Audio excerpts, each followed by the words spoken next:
Give us any chance, we'll take it. Read us any rule, we'll break it. We're gonna make our dreams come true. Welcome to National United, podcast about 8 seasons in a row. I'm Lisa Fernandez, and I'm Christopher J. Wardner. Hello. Buongiorno. And we are here with our big fake Italian accents to bring you Antonio the Amazing. Directed by Maurice Bar-David, written by Cindy Beagle. Hi, Cindy Beagle. And Lisa Kite. And Chris will have facts about them coming up later in the podcast. Yeah, we'll tone it down after. we promise. We promise. But yeah, it's yes, indeed. It's quite. We will have notes. We'll have tons of stuff to talk about. We are no more over the top than Ed Marino is in this episode. Is all I'm gonna say.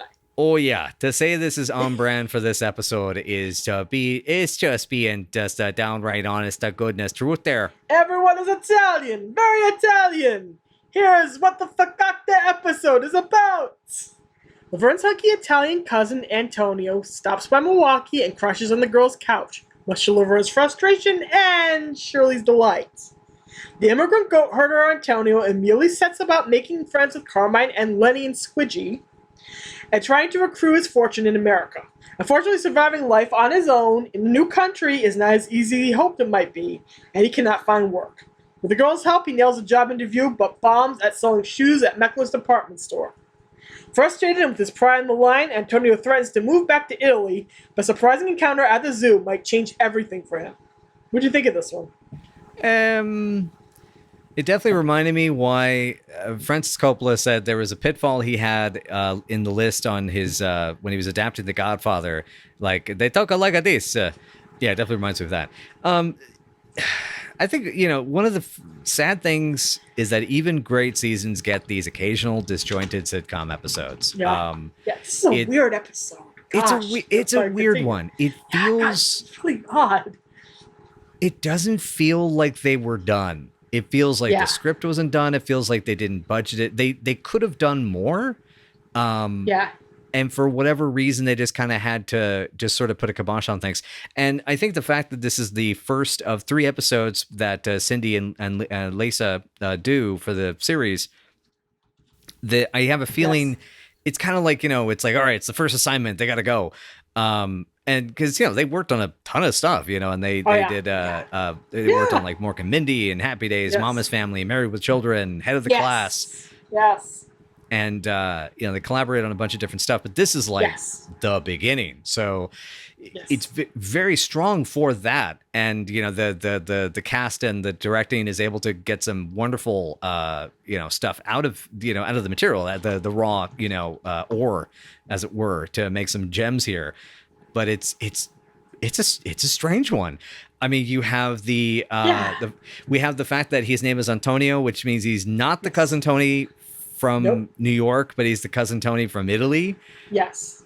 He's played by, the former football player Ed Marinaro, and he does a way over the top accent, and and then so you have the Shirley being crazy about him, and it's like, but you have Carmine, forget Carmine. which is interesting to see Shirley this horny for somebody who's not a doctor and is actually dirt poor.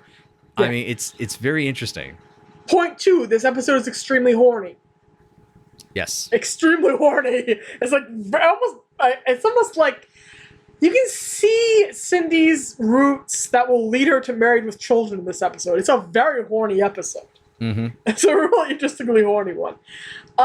We're mutuals with Cindy Beagle on Twitter. She's awesome. She's great. We love her. I'm waving. Hi. You're waving too. You're wonderful. Hi. We love you. Apparently, when they conceived of this script, there's a line that comes up at the end where Shirley goes, "That must mean save the virgins," in Italian, and Laverne goes, "Uh-oh." And fandom has always taken that as a sign that Laverne's no longer a virgin. As of this episode forward, apparently, the Moose Crawford thing is a big hint, but this is like concrete confirmation that she is not a version anymore. And according to Cindy, she did not intend that line to read that way. Right. Which is really interesting. It's very, it is. And it kind of weirdly it kind of builds into what Laverne's character ends up going through in season 6, season 7, and season 8. Right. And as you were, because we've talked about like we've had our group chats, and I think we mentioned this on the pod before, the easy Laverne days that are to come, and how basically once the excuse the pun, once the dam's been broke, everything just kind of, oh god, you know what? I'm not gonna even finish that sentence. Once the dam's been broke, every man swims upstream. Is that what you were trying to say? I was gonna say everything just flows freely, but yours somehow was fun part of it. God, that is. Oh wow, yeah. And I could have made a spawning joke there. I could have made a semen joke there, but I didn't go there. I mean, look, we're recording this just before a few weeks before Halloween. We should just go with a deadly spawn joke. There you go. Or piranha. Actually, it's not even a month to Halloween yet. We haven't even hit the 30th September yet. So we know that spooky season starts in September. Future me is gonna put a little pumpkin on the video and say September is coming. He better put some royalty-free Halloween sound effects on there too. They're all over the place. We want some oohs in there. And some creaky doors and some ghosts. Hey, future me, if you're feeling up to it, why don't you have a couple of skeletons that are animated to our voices? We'll become VTubers. We should have done that for Haunted House. Future you is just flipping you off right now, probably. Probably. There actually is an edit in Mystery Death Theater where I said, "Future me, do a thing where it's this," and I literally had to. Future me did put the text that said, "I ain't doing that." I don't got time for that. I never got time for that. Okay, so Ed Marine, is it Marinaro? Is it Ed Marinaro? Is how it's pronounced? Marinaro? It might be Marinaro. Yeah, Marinaro. Yeah. Yes. Marinara. He comes back in season 6 as a regular character. He had Garrosh had a really big major part for him set up in season 6 because he liked so much what he did in the season. But Ed got the opportunity to be in Hill Street Blues like midway through the season. Oh no! And Gary was kind enough to let him go, and he went on Hill Street Blues and became a huge success. Well, Gary Marshall was always doing stuff like that. Gary Marshall was like a secular saint. He was always doing stuff like that. Goodness.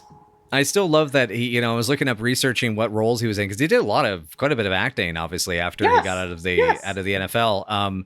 He's on the Joe Don Baker cop show Aishid or Aishid. Aishid. I think it's Aishid. I think. Aishid, the one show you can watch where every week Joe Don Baker goes apeshit on people. Yes, he did a lot of acting after that. Hill Street Blues really kind of launched his career and made him a big deal. And he did a bunch of like Showtime. I think Showtime like Skinamax kind of movies. I think after this, and he did a bunch of stuff. He's living the good life now. He's on Twitter. He's a good guy. He's having fun. He just sent his son off to college. Good on him. Good on his family.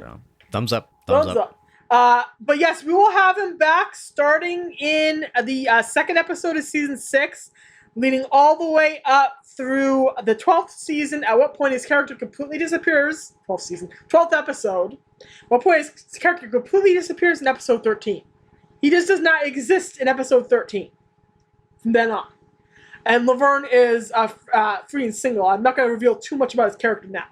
So I'm not going to spoil Chris. Okay. But all of a sudden he disappears and it makes no sense to the storyline at all.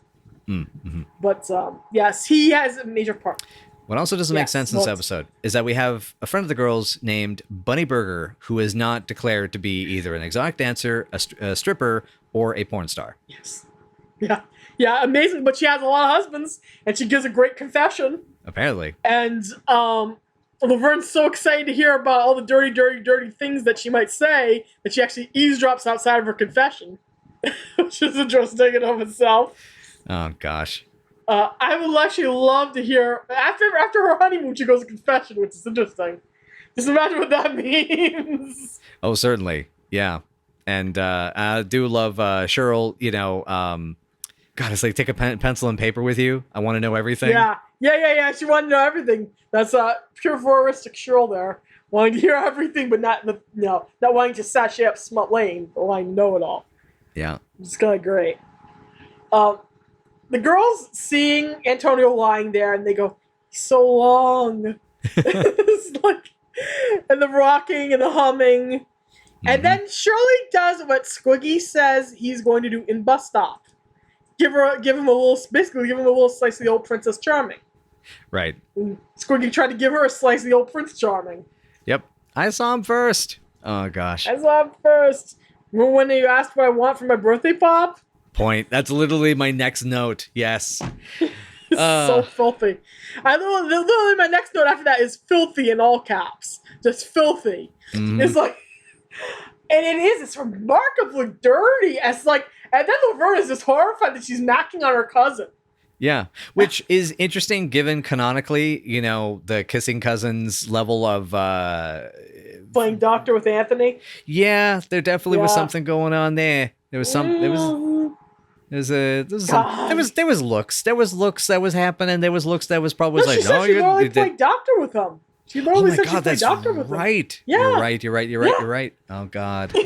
So remembering that, it's like, it was, Oh, my God. So, smut with relatives, as Shirley said, happens twice here. When Ed comes back, it's going to be interesting. It's going to be very interesting is all I got to say. The role he is selected for makes this episode retroactively very ironic. But when it comes to the whole, cousin aside, God. Beep. Okay. Go on. Yes, cousin helping. Yes, go. But Shirley versus saying, well, he's not my cousin, and, getting all flirty.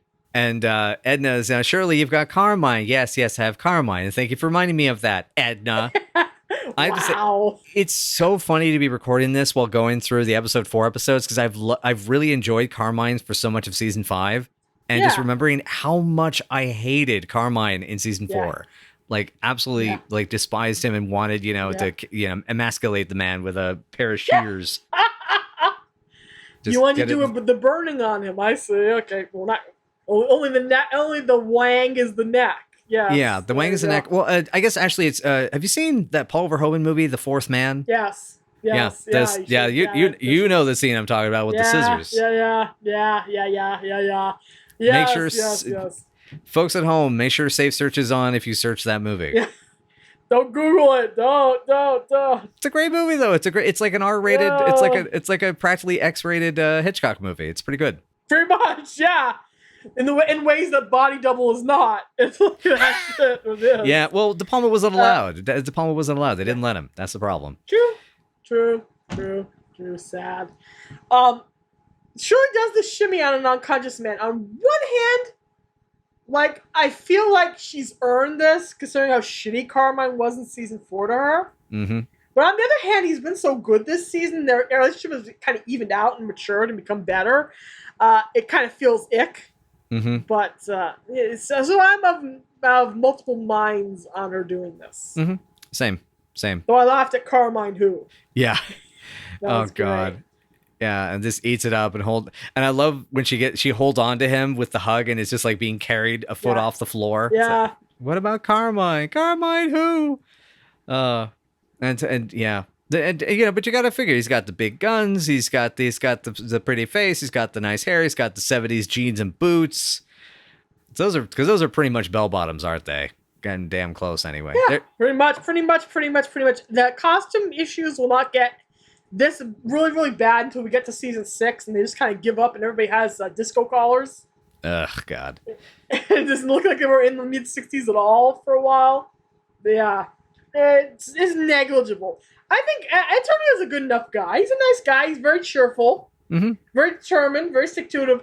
Honestly, this episode feels like a backdoor pilot because it's so much about his struggles and stuff. It does. So I kind of wonder if it was, in a way. It could be. They were trying to, they always were trying new things, and Gary was always looking for a new successful pilot.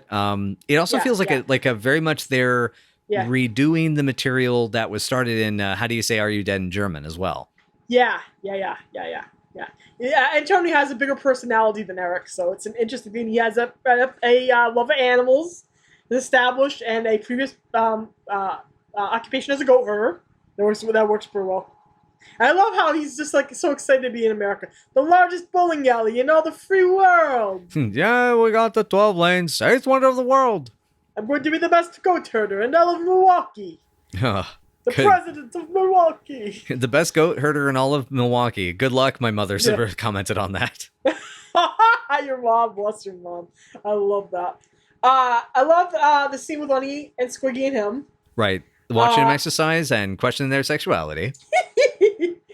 I love the way Lenny, the way they try to explain Lenny's palm biting here, and that's just an expression of joy. I love that his knees buckle. Yeah. Whenever he does it this time, I that happens like sometimes when he does that in previous episode. By the way, his knees buckle this time. It's like really, it's very very much an expression of joy, and I love the chemistry between Squidgy and Anchovio here. Yes, it's really good. Anchovio, God. Anzio. Anzio as well. They also did that. Anzio, yes, Anzio. Yeah. One day I'll take you to Italy and show you around Florence. One day I'll take you to Peoria and show you around Phyllis. It's not as filthy as all the stuff about Reddy Betty that got cut out of previous scripts is all I can say. That's all I can tell y'all. Yeah, that's definitely a gal that doesn't mind a couple of ropes and a blindfold, you know what I'm saying? Anyway, I love the boy's snidiness here. I love that Squeak just thinks he's this adorable guy. The immigrant racket is terrific. Yeah, I said milk it for all it's worth. I love that. Oh, it's so good. Yeah. He draws dames like maggots. Mm-hmm. Yeah, the Squiggy dialogue pretty much for this entire episode is like perfect. Like every line from the boys is just great. Yeah, and the and I love that. I wonder if it's added or if it just was like for some reason he was, just on fire. But the crowd going wild for Carmine in this episode is interesting. I noticed that. I actually may know that. Now it sounds like someone was choking on chicken bones. Hey-oh. But yeah, he's so cute. It's like having a pony or something. Yeah, that is so incredibly. I love how it's like it's the bucket puppy thing. It's like when my friends and I, when talking about Resident Evil, we always refer to Leon, the early Leon Kennedy as a bucket puppy because he's like a puppy with a bucket on its head or stuck inside of a bucket, and it's super cute. But you also feel kind of sorry for it, and you need to get it out of there. And that's kind of what I think they feel towards Antonio. Yeah, you can see that. Yeah, they just think he's a cute little flop dog that can pat on the head in a lot of ways. Exactly. And I love Carmine is, I keep talking about how much Carmine has been like a dick in season 4 and then being better in season 5. He's such a bro here. He's like, you're in America, you're trying to make it. Don't worry about the rent. Don't worry about every 2 weeks, every week, every month, whatever. It's sort of like you stay as long as you need, like, because he believes in him. I mean, that was fantastic, and and how and Antonio is this man of honor, which is kind of cool. This whole, it's a very likable character. He's this likable, like, he's this idealistic immigrant, which, it's kind of, I mean, it's weird. Like, it's kind of a racist stereotype in some respects, or at least it comes off the way to me.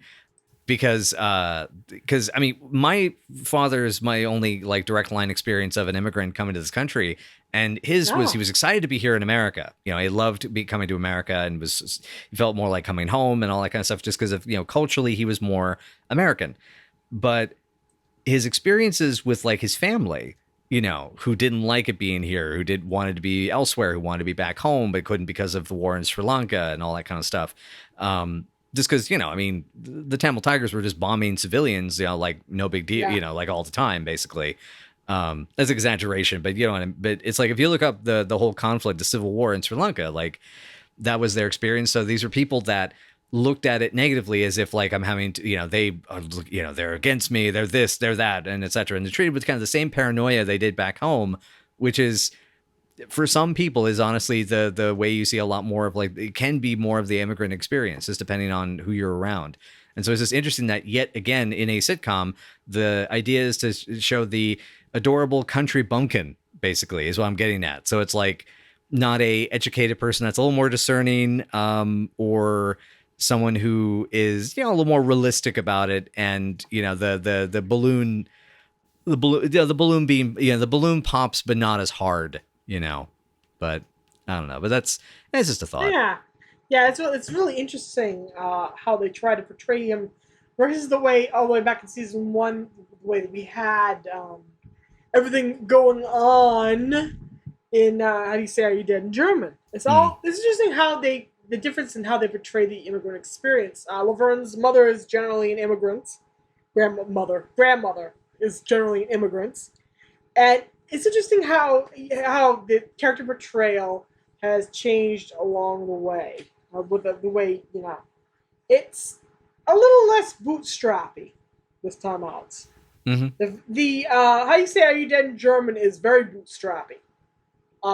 Antonio kind of blunders into the way out of this problem, but it's not necessarily it's not necessarily it's not like they're forcing him out of the nest, basically. It's not like the girls basically force him out of the nest, and in this case they're trying to keep Antonio in the apartment, trying to keep him safe. They don't want him to leave. They offered him free rent and everything, and that's the key difference.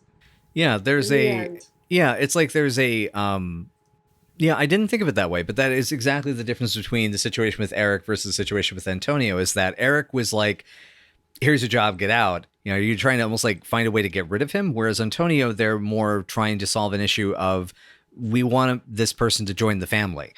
And even though Frank is thinking selfishly, obviously he needs help around the place. He wants another employee, and being family can probably pay him less. But also it's like, that's very Italian. You're part of the family. You stay close to the family. I mean, you see, that's how his mom was. You saw how Mama DeFazio was the same way. And so yeah, that's kind of like, that's interesting. That's a very interesting key difference, and it works better here, especially for this character, that they're playing it out in that fashion. That the girls, they're able to get him the job selling shoes at Meckler's, and and even though it doesn't work out, they find a way to keep going. But it does come back to is like it's it's a typical three act structure, right?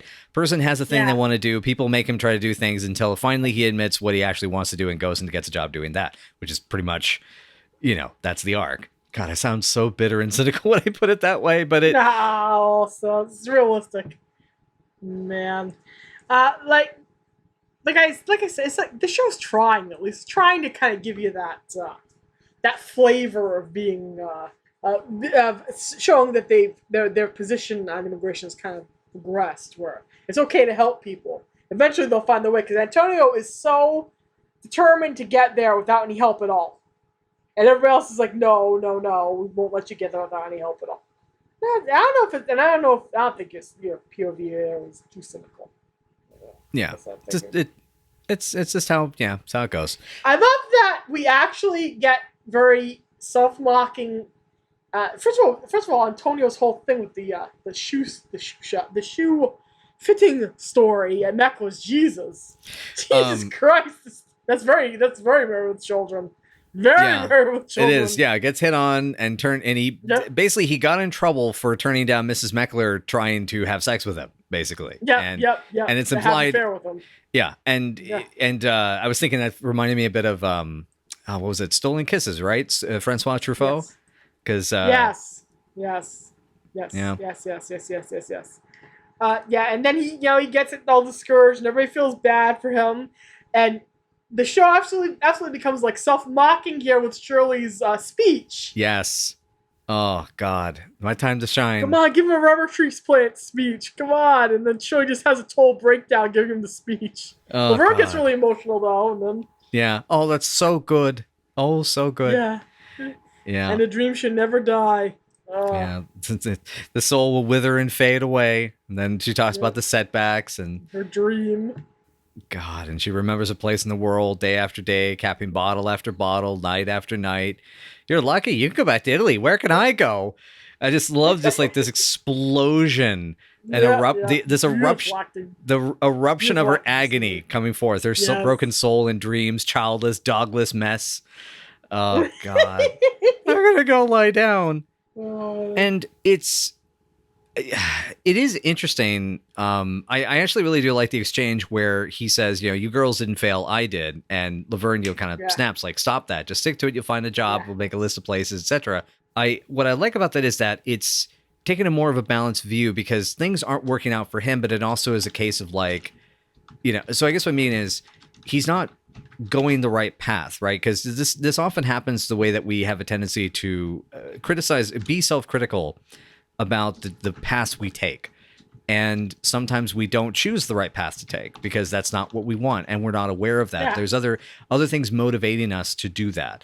And we need to be aware of why it is that we're taking that path and why, and especially when it doesn't work out, why didn't it work out? Because like with Meckler's, it was because, he's an attractive guy and Mrs. Meckler was, basically not being very good about handling, attractive men in her husband's store. Exactly. And so that's not Antonio's fault, but it does mean that he chose the wrong path. And so it's just at least how it came off to me. Like, I like that it doesn't let what he says go unchallenged. And it also shows that the choices he's making are still not working for him. It's, what is that? Exactly. Was that famous bit from Star Trek, right? You can just still do everything right and lose anyway. That's called life. Yeah. And still fail. That's called life. And that's a beautiful Picard line. And it's I have a question. How long do you think this episode takes place across? Because this felt like this was like a few weeks or a month or two. It feels like it takes place at least half a month. It's been at least 3 weeks. Yeah. But it feels like that. At least I think that's where it goes. That's where it is coming from. Yeah. Because that's the thing. It just felt like he was just giving up so early, and not thinking about what he wanted to do, what he actually is genuinely good at. But yeah. Also, as much as Antonio's a cliche, it was the whole Big Brother thing was so incredibly heartwarming and sweet. Yeah. Oh, the pep talk between him and Laverne is beautiful. There's a really beautiful bond there, which makes it very interesting when you see what character he gets brought back as. That's all I'm going to say. I mean, I already know, but I'm just gonna feign innocence right now for anyone. Don't look things up. Don't know. I didn't mean to. You sent me things that referenced it. I didn't look up anything. Wow, just pretend. Forget. Honey, I'm not that good of an actor. You've seen my movies. You're a fun actor anyway. Oh God. But yeah, it's a really touching moment. And obviously there is a blood relation between these two characters, but as someone who has felt an almost family-like connection to some of the friendships that I've had with men and women, there's some my guy friends they're like brothers to me. There's some of the women that I know that are like sisters to me. It was really sweet. It was really done well. But anyway, here's a bear. Yeah. The bear part is just like that. This just reminds us, oh yes, we're watching a Laverne and Shirley episode. Bring in the bear! Mm-hmm. Oh, goodness. And this is really well blocked and edited and done. The boy, I love the way I told Cindy that, I love the way that they do that. They blocked it.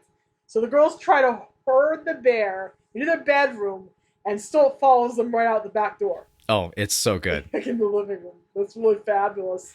Yeah. I'm still to this day shocked that so I suspect this director is either a pseudonym or was someone in theater productions who had a very small, quiet, humble, but good career. Because Maurice Bar-David, this was not a Joel Zwick episode, to my surprise, because this feels like custom made for the zaniness of Zwick or even Rafkin. The only other credit that Maurice has as a director is on Who's Papa from season 4. And I've been unable to find any real information about his work or what he did elsewhere, but he was responsible for these 2 episodes. Because to figure out the timing and blocking, working with the animal trainer, working with the rehearsals, that is work. And you got to get the camera, all that stuff you're coordinating. So it makes you wonder if it was just one of the folks from the team, taking on those duties. But there's nothing. So it makes it really, this episode such an interesting oddity in that respect. Yeah, it is. It really honestly is. The way they blocked that is really fabulous. Mm-hmm. The way the bear, first Shirley sees the bear. No, first Laverne sees the bear, then Shirley sees the bear, then the audience sees the bear. That's really good. Mm-hmm. And I love, of course, we do get a whole oranges for the boys. 2 pounds of dead meat. Hello. Goodbye. Yeah, and I love it's Lenny that says the goodbye. Yeah. I'll try to crush on you in the next life. I'll remember you in my dreams. Leave them there to die.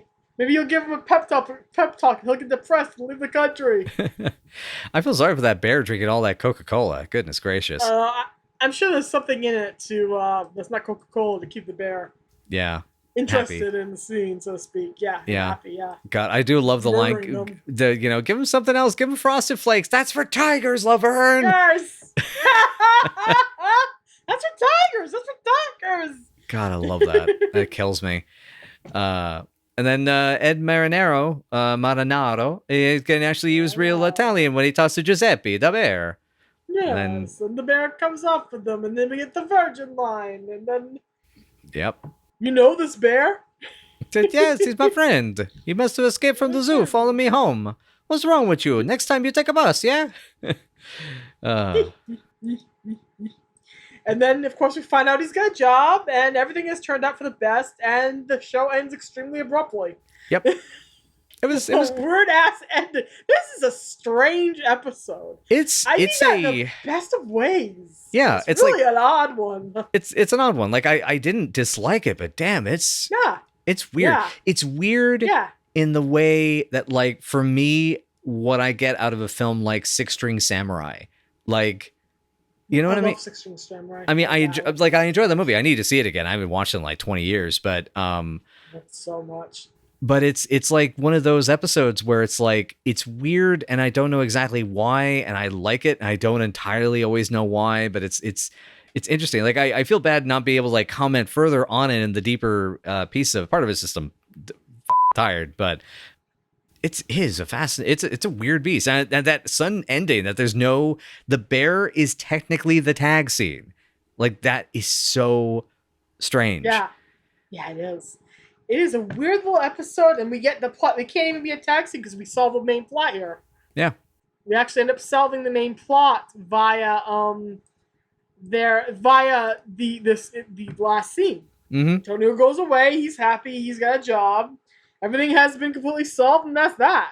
Yeah. Yeah. I mean, I don't know. Maybe they had to cut the tag scene because originally was that Giuseppe had murdered 5 school children on the way to the apartment, and so he had to be put down the next day. Oh, it's sad. That's just depressing. Still got it. I still got it. Oh, now I'm just sad. I'm just depressed. I'm sorry. I'm sorry, honey. I'm sorry. It's okay. No. Just think about virgins. Wait, no. Think about bear virgins. Virgin bears. There you go. Think about bears. Think about bear virgins. Virgins that are barely bears.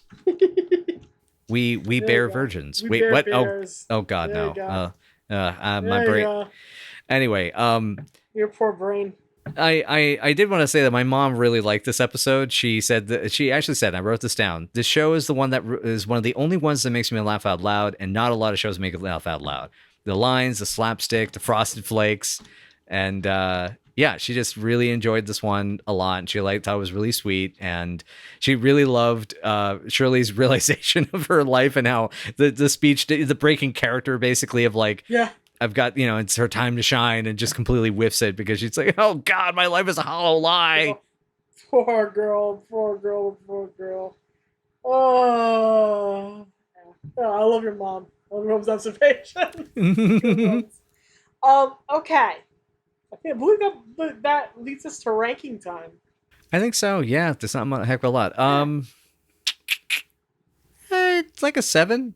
Like the ups are so big for me that it's like, because God, there's one-liners in this I adore, and the bear scene it's so good. Yes. I can't give this a 6. I can't give it a 5. It's better than a 6. Yeah. Sure. This is about. I think it's about a 7.2 for me. It honestly is. The Lenny and Squiggy scene is necessary and fun. The bear scene is great. Terrific. But the plot is really disjointed and oddly solved, especially in the DVD version. The humor is really, really great. It's almost like a self-parody of the show. The jokes are great. The jokes all land. But this is such a weird, disjointed episode. It's just a bizarre one. It's worth it for the spectacle alone. Yeah, totally. It's definitely one worth watching. It's definitely... You figure this will end up on the watch-alongs that we do at any time? Eventually. Cool. Eventually. Yeah, maybe by the time this episode goes out, like 9 months later. Yeah, and then 9 months later, it happens. Doodle-doo-doo.